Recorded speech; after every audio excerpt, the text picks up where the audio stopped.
Arielle, good morning. Good morning. So nice to sit down. It's so nice to be here, and thank you so much for bringing us to this really cool environment. Of course. Can you tell us a little bit about where we are right now? Yeah, right now we're in the BU Build Lab, which is a innovation hub on campus here. And I've been working out of the BU Build Lab this entire summer, so for about 3 months. Nice. I'm an alum of BU, Okay. and I graduated from here in 2021. Okay. And when I decided to start a company, I wanted to see what resources BU had. And one of the main ones that I found helpful was space. Yeah, super. So I reached out to them for this summer, and I've been working here 3 days a week, which has been so awesome. That's great. That's great. Yeah, I mean, it gets you out of the vibe of your home and into a routine, right? Yes. And able to, I'm assuming, interact with other folks, and that's great, right? Yeah, it's been super helpful, whether it's like walking around and talking to the faculty who works in here, but also speaking to students. Elaine, who you met, who's at the front desk, I'm going to be meeting with her tomorrow to talk about finding a co-founder. So cool. I feel like I can be a resource as well, just being here on campus. Oh, that's awesome. So 2021 is when you graduated from BU, Yes. right? You and I talked a little bit before. It took a little while before you to kind of like come up with this idea, right? So let's start maybe first with a little bit about you before we jump into places to go and sort of your entrepreneurial journey. But tell us about you, where you know, kind of what you did study here at BU, what have your interests been up until this point? Yeah, so I can start at BU. While here, I was a part of the figure skating team and was captain my senior year. Wow. Yeah, figure skating has been a huge part of my life and super important to me. And it's been a way that I've been both able to learn so many new skills, whether I'm a coach, but I've also been a good teammate to my peers. Sure. And while also at BU, I was studying communications and marketing, and I was a part of the student lab, which is called Unleashed, and I worked with local businesses. So while I wasn't an entrepreneur at the time myself, I got to work with a lot of small businesses in the area and support them and see what it really meant to run their marketing and PR and crisis management. Crisis management is important to learn. It was really important at the time. It's something that I will say maybe students shouldn't be doing, but I was really happy to support it. And we never had too big of problems with like the micro creamery or anything along that way. And then I graduated in 2021. So obviously it was a little bit of a different environment. Sure. I graduated during the height of COVID, really? The end of the pandemic. And I decided to work in consulting. So I went to Deloitte Consulting and was a customer and marketing analyst, promoted to consultant during my time there. And I worked specifically on large government strategy and modernization for tech, like in the tech space. And I learned so much as a Deloitte analyst and consultant about how to manage teams, how to manage clients, how to address like technology changes. I worked on like legacy systems and improving them for the next generation of technological advances. I also really use that time as like an incubation to really hone my tech skills. So while I didn't have that tech focus in my undergrad, I felt like it was really important to get comfortable with some good on-the-job training. New technology. Sure. So it was AI, blockchain, Web3. What does that mean? What does that technology look like? And that was a super pivotal time for me. In terms of the technology that you were exposed to at Deloitte, you said you were focused on like modernization. And so you were starting to get kind of the bug a little bit for what it would be like to potentially be a founder of a tech company. I would say that was a really big starting ground for me in that I learned a lot about what other founders were doing and what was going on within the tech landscape. I worked on one specific blockchain problem and then made it into a project for myself. Very cool. And I think that was something that showed me I could take something from A to B with a small team, and eventually was able to translate that into what Places to Go is today. Was there a pivotal moment, Arielle, where you were kind of, so you're at Deloitte, clearly you're doing well. You said you got promoted from an analyst to a consultant, which is a big deal. And you're in, a big four consulting company. Did you hit any sort of pivotal moment where you kind of thought, okay, I am now ready to go out and try something on my own? Or was it a series of small moments? Like, how did that kind of culminate, I guess? Yeah, so Places to Go came from a personal pain point for myself. So I would say it's a lot of small moments of booking trips for other people. Yeah. I love traveling and I love connecting with my friends and peers. So I was always booking and helping plan, or the person that people came to. You were the planner. Yes. Yeah. Came to for recommendations.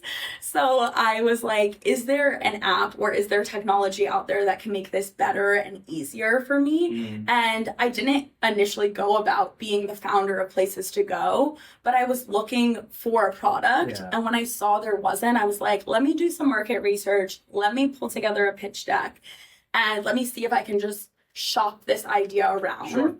Sure. And then I had been doing that for like 3 months, just talking to my friends, talking to people in my network, and seeing if Gen Z travel was actually on the rise like I felt it was. Right. If it was a growing industry, if there was a need for this, and there was. And that's when I decided to ultimately leave Deloitte in November 2023 to go full time with this endeavor. So let's talk about Places to Go. What is it? Yes. Places to Go is a mobile app that helps Gen Z friends plan, book, and pay for their group travel. And we're really trying to make the process of group travel seamless. Right now, if you were to plan a birthday trip or bachelorette party, it requires up to 12 different apps. And we felt like there had to be a better way. Better way to do that, yeah. Yeah, it's either super manual or you're jumping around everything on your phone. So we're trying to make this something that addresses the 3 main pain points we personally have experienced, but also felt like the people we're talking to were experienced. Sure, in your research. Yeah, in our research, which was, it's hard to pick a date. It's hard to understand people's preferences. Sure. Not everyone travels well together. 2 is what to do. Yeah. Where do you go? Yeah, where do you Big go? Big world out there. Yeah, what do you go? What do you do? Yeah. So kind of recommendations, itinerary. And then lastly was around splitting, budgeting, paying for the trip. Sometimes, especially for Gen Zs, it's hard to put down a hotel on one person's credit card because they have like a limit. Right. And so we felt like this was a pain point that frequently came up among our consumers. So you're telling me that booking travel with a group through Apple iMessage is not efficient? Yeah, it's not efficient at all. When I have 20 people group texting? Yeah, it's not efficient, and people were losing things. They were like, I remember this TikTok. Scrolling back. Yeah, that you sent, and was it on the TikTok app, or was it in Messenger, or was it on Instagram did you DM chat? me? Yeah. Yep. And people were just losing information all the time, or they had a complicated Excel, and you're like, this is from someone's sorority sister multiple years ago. Is this even accurate? Is this information relevant to me? Right. So I also have seen, this is a funny side note, binders for bachelorette parties. My gosh. Like multi-page binders. And, I love crafting as much as the next person, but I don't think that it needs to be a part of every trip. I like I'm just picturing like something really extra with like laminated pages. Yes, they're laminated. They have bows on them. They have diamonds like encrusted. It's very cute. But I think if there's someone who's a part of your trip that's not like that, we want to make it easy for every traveler. So let's unwind the 3 big points you talked about. You talked about the planning, you talked about the payment, and you talked about, I forgot the third one. Booking, The booking, So let's talk about how each of those like modules work. Yeah, so if you're thinking of using Places to Go, you would go and sign up at first, obviously. Yes. And then you would basically get the option to invite friends to a trip. Okay. And you would text out a link to however many people you want to travel with, whether it's your baseball team or your your friends figure from skating college. team. Yeah, there's so many ways that your trip is going to take shape. Sure. And then from there, everyone is invited to take a poll that allows you to share your personal preferences and opinion. For example, where you currently are and how far you're willing to travel. Sure. kind of what type of traveler you are. Are you a social butterfly and you want to sit down and talk to locals? Or are you an art enthusiast and you want to be at a museum? Sure. We're going to take all the information we get from everyone who fills out the trip survey and recommend the perfect trip for your group using our AI. Yeah. So there is an AI component in terms of like you said, so people putting in their preferences, right? Yeah. So like my wife is a librarian, right? So we used to always joke that my poor daughter, who's who's a little younger than you guys, but her trips were always museums, libraries, sometimes graveyards, sometimes churches, but like wherever my wife was currently like researching or was interested in, those were our trips. Cool. So something like that, I could go into places to go and I could say, I want to see museums and I want to see historic churches and I want to see burial grounds or libraries. And you got to share your preferences, but if you're traveling with someone who's a real big foodie, we want to make sure we're combining those interests. Maybe there's a restaurant in a historic building there you go. that's going to meet both of your needs. So we're taking all that and using our AI technology to give that recommendation. Then we're going to give you a full itinerary that aligns to all of your interests, including your location, a shared budget, and like group preferences around all the different components that we've mentioned. Awesome. And then that itinerary allows you to book in app certain components. Right now, you're able to book your accommodations in app, whether you want to be at a shared house or you want to be at a hotel. We'll recommend what's best, but you also have the option to look through some other options. Are you integrated yet, Arielle, into like Airbnb or like Hilton, or does that kind of work that way? So we're right now getting a little techie. We're using an API that allows us to connect with all of the major hotel and Airbnb options. Great. And that really has given us the flexibility to offer different types of accommodations. So. Yeah, because some people would be like, you know what, I'm just not comfortable with an Airbnb situation. Like I'm a hotel person or whatever. Or you have points. We've heard a lot about points. I have points. I want to use it at Hilton. So so we're able to offer you a range of accommodation options within our offerings, from hotels to a shared home situation. And I'm assuming flights are part of that as well? So right now we're working on expanding out into flights eventually and different transportation options.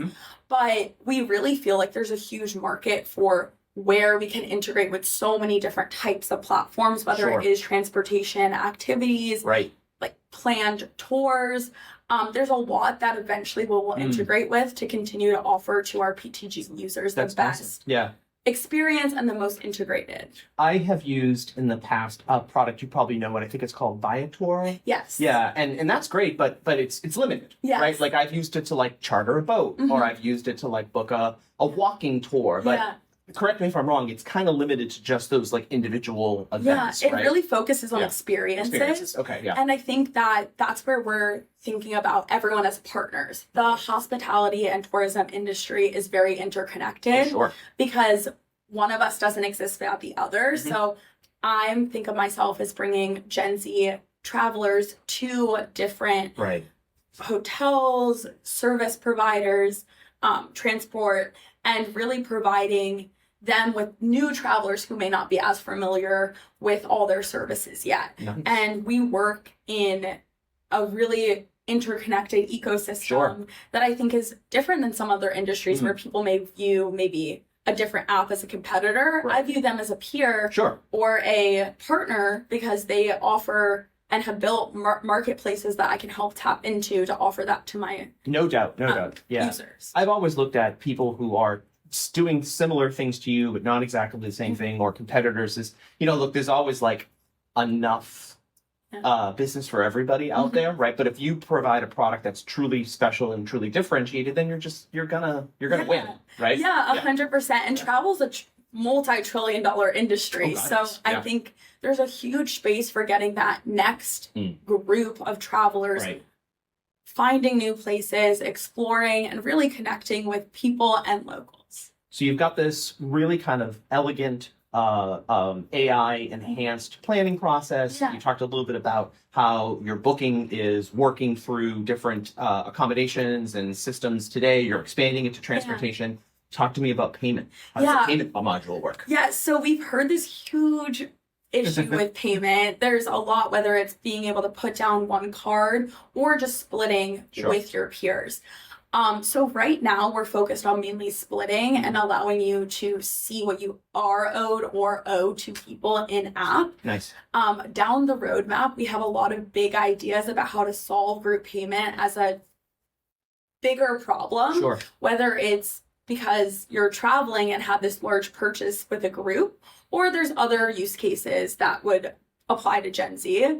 So right now we're focused on splitting an app and thinking through your budget and payment options in app. That thinking through your payment in app, but we want to expand into group payments eventually and how groups interact with different payment interfaces. So, and those payment interfaces could be things like Venmo or Cash App or other ways. Venmo, Cash App. A lot of Gen Zs are really interested in buy now, pay later. Thinking about that for bigger purchases. So there's a lot of different spending habits. Klarma. There's a lot of different payment apparatuses targeting Gen Z, but their habits are really interesting. So, for instance, Gen Z are spending the largest share of their personal wealth on travel compared to other age groups or demographics. And I think that figuring out an effective way to harness that power and earn points or earn rewards is really important. Do you see this too, Arielle, as something, I'm sure you have lots and lots of use cases that you're thinking about, but another thing that I find particularly interesting about Gen Z is not only are they really in love with travel and want to travel, but a lot of Gen Z folks have a very sort of like, I'll just call it nomadic lifestyle, right? That because we do live in a world now where there's a lot of remote working capabilities, I know many folks who will spend 3 months living and working in Seattle and then 5 months living and working in Boston and then 3 months living and working in Miami. Do you feel like your product could also kind of help people like plan that out? Or you really just kind of focused on that group travel use case right now? Yeah, so I think that is really funny because one of our first employees, Christopher Shaffrey, was working... Shout out, Christopher. Yeah, shout out, Christopher. He was working from every location. I swear he turned his camera around and was skiing.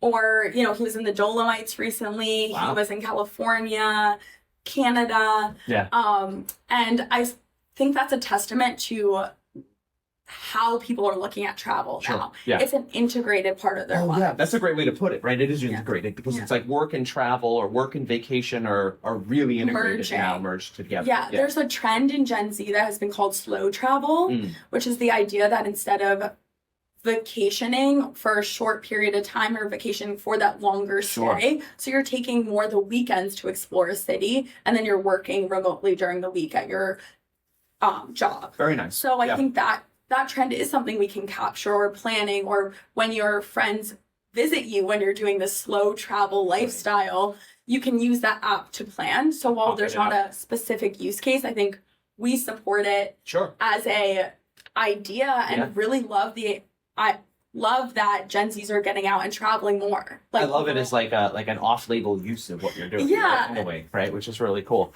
Now, talk to me a little bit about trying to think about. Clearly, Gen Zs are really, like you said, this market is slow travel market. This market is very focused on group trips and group experience. They're spending a lot of their money on travel. What about what about millennials? What about Gen Xers? Is there a use case for other folks as well? Yes, we do want to expand into so many other groups. Right now, we're using Gen Zs as a wedge to test this group travel. And we found that they have this preference for group travel. It's growing 404% year over year, group travel specifically within Gen Zs. So it was a good starter point. But millennials have talked to us about going on bachelorette parties and wanting to use our app in that way. They're in that phase in their life. In a different phase. And then I've also had people in later demographics talk about planning multi-generational group travel. Family trips. To Disney or other options that would require so many different generations interacting with our app. So I definitely have considered how it applies to others outside of Gen Z. I think overall group travel has become really popular as a way to connect with peers during an extremely chaotic life. You may not have time to see everyone you love and care about every day, but you're setting aside that time to really value and explore a new place with your friends. Right, you're prioritizing that event, so you really want to make it special. Yes. Right, absolutely. So let's talk a little bit more about you. Yes. And so you found a problem in the market that was affecting you personally, right? You could have just lived with it. Yeah. You could have just said, I'm going to just, not worry about this and let someone else fix it, or hope someone else fix it, or continue to use 12 different apps. Yeah. So tell me a little bit about your sort of entrepreneurial spark. Like, why are you solving this problem? Why am I solving this problem? I feel like when I get this question, I think, why me? Why am I sitting in the seat? And I've always been someone who, when push comes to shove, I'm going to step up and raise my hand. Examples of this are when I was in middle school and no one would run the mile for the gold team, for Color Wars. And I was like, I'll run the mile. I don't know if I'm going to be the fastest, but I'll finish. I'll do it. Yeah. Yeah. So I think there was always opportunities where I raised my hand when other people won it.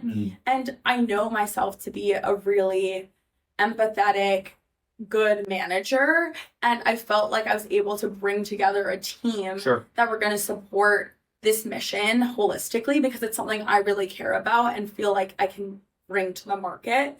So, some personal qualities that I felt like led me to be an entrepreneur, but then also just, I really wanted this. I was searching, I was really looking around, trying to figure it out. I have a selfie from the first day I had the idea, which was in January 2022. It's on our website.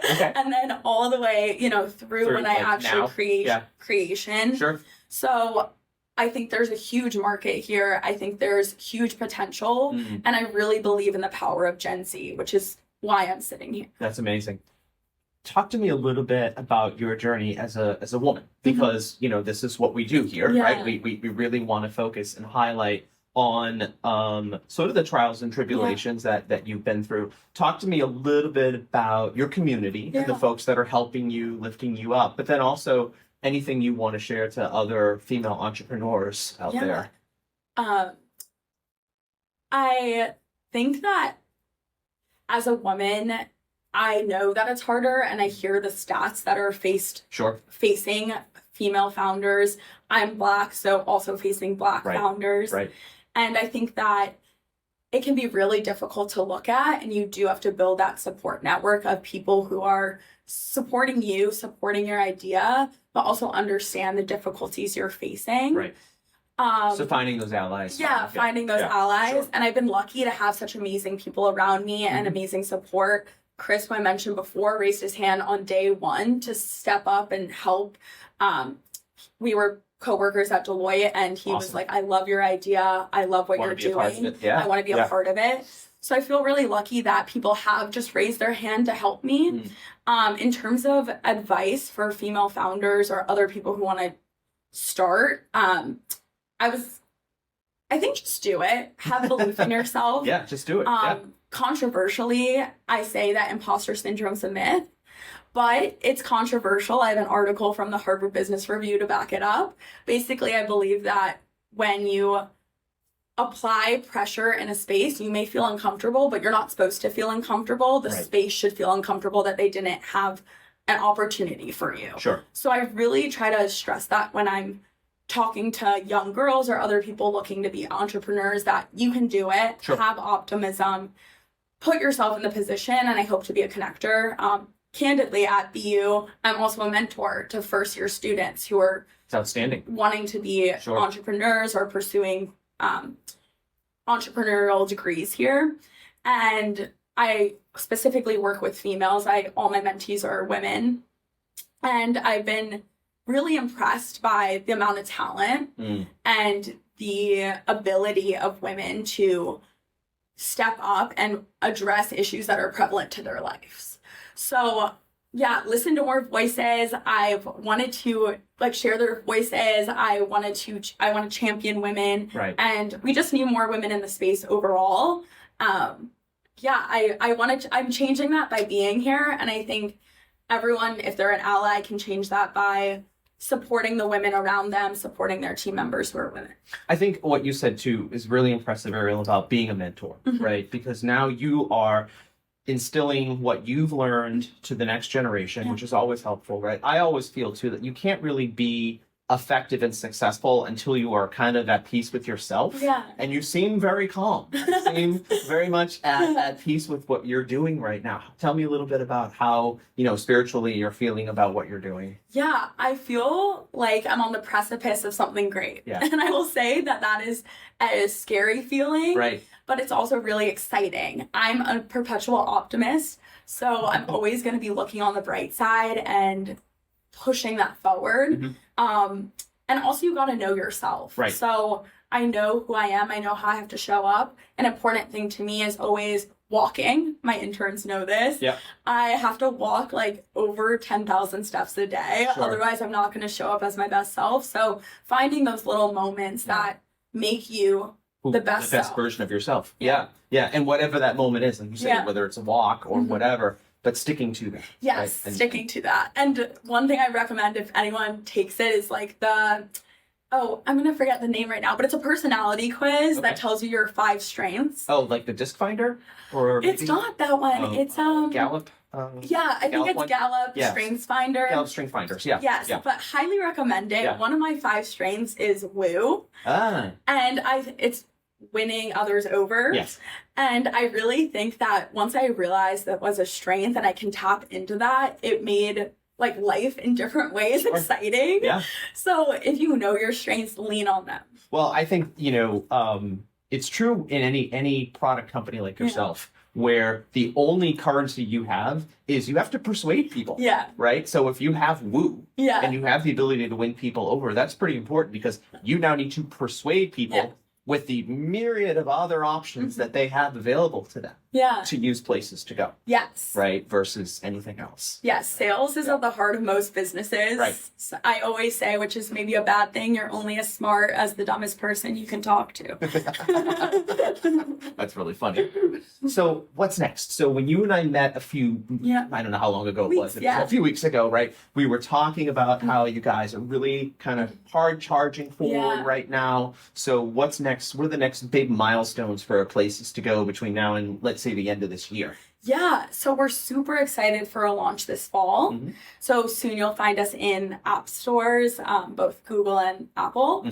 And we're really excited for that. You also can find us on some college campuses. We're focused. Very good. So you're doing like some beta testing or trial testing. Yeah. We're going to be trial testing, but also getting in front of people. As you said, it's really important to meet people where they are. Yes. And we found that a huge market for us is college and graduate school students and programs. Sure. So since we're in Boston, one of the biggest college can't throw a rock without hitting 10 colleges. No, right? there's so many people here, and we're so lucky to be able to speak to students and speak to people who are the travelers we want to reach. Right. So we're going to be at multiple different campus events, handing out stickers if you're interested. And we're really excited about that. Hopefully by, looking towards the end of this year, we want to really hear from our users about their experience and what they want to innovate on. A lot of people I've talked to initially have been like, we've been waiting for you. It's a little scary, but I'm like, I'm so happy that we have excited users. Sure, that is a little frightening that people are anticipating you. Yes, but, they but are. But it's a good frightening, right? Yes, it's a perfect frightening. We've interviewed, like, one of the people we spoke to for our blog was like, I was asking Arielle when the app is coming out. When is it coming out? And I'm like, I'm so happy that there is that excitement. People understand the problem, specifically the Gen Zs, and they want something to solve it. So I think that's the best market to walk into. Sure, absolutely. You talked a little bit about the best version of yourself, and there are certain things, Arielle, that you do to try to ensure the best version of yourself throughout the day, right?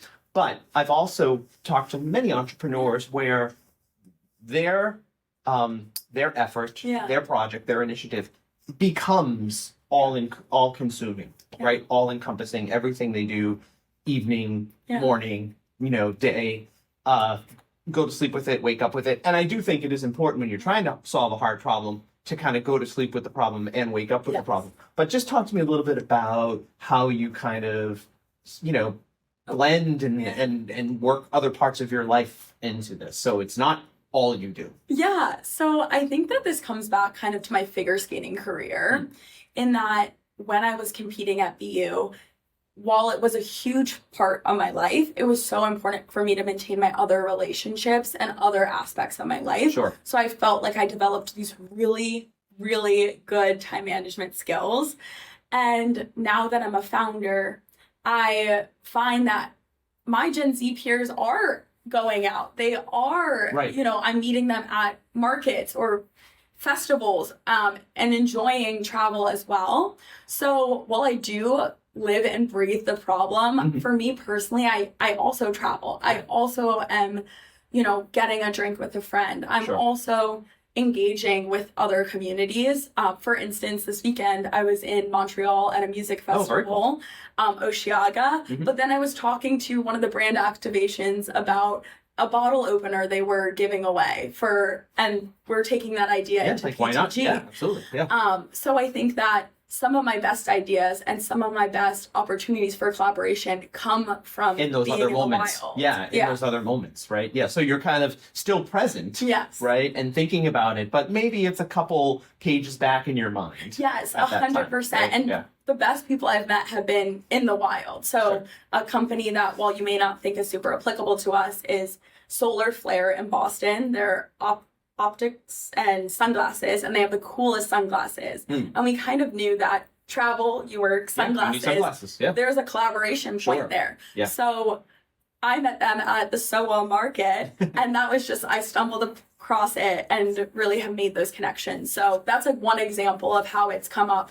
I think, God, we could probably do a whole nother episode just on the opportunities for collaboration that you have. Yeah. Because like you said, travel and tourism, it just touches everything, right? These tentacles that go way out. I have so much FOMO because I'm watching many of my friends like in Paris at the Olympics and just like, thinking about those trips and how they must have planned them and very exciting stuff. Right? Yes, yeah. I've been watching the Olympics. Yeah. I'm very into the kayaking, which is random. Yeah, it's good. I like kayaking. Yeah. What's your next trip? Do you have one planned? I actually don't have one planned right now. It's going to be because of the launch? Yeah, it's because of launch. We're really excited to launch, and I feel like any travel I'm doing right now is either for PTG or around PTG. So I feel like I've been saying running a travel company has made me travel the least amount in my life. And I'm so happy to be able to be a part of other people's trips and hear about them and write about them in our blog or post them on our social media. Awesome. Wonderful. Arielle Warren, you are a delight. Oh, awesome. I love doing this with you. Thank you so much for hosting us today. Of course. Best of luck with Places to Go. Thank you so much. Yeah. Give a shout out. Let's talk about where everybody can find you. Yeah, so you can find us at placestogoapp.com, also on Instagram and TikTok as Places to Go app, and soon in your app store. So Places to Go across the board. All right. So Places to Go. And folks, if you're looking to travel, please look up Arielle. And best of luck to you guys with the launch. And we'll be watching and promise to come back and tell us how it goes post-launch. Yes, of course. Thank you so much for your time. Awesome.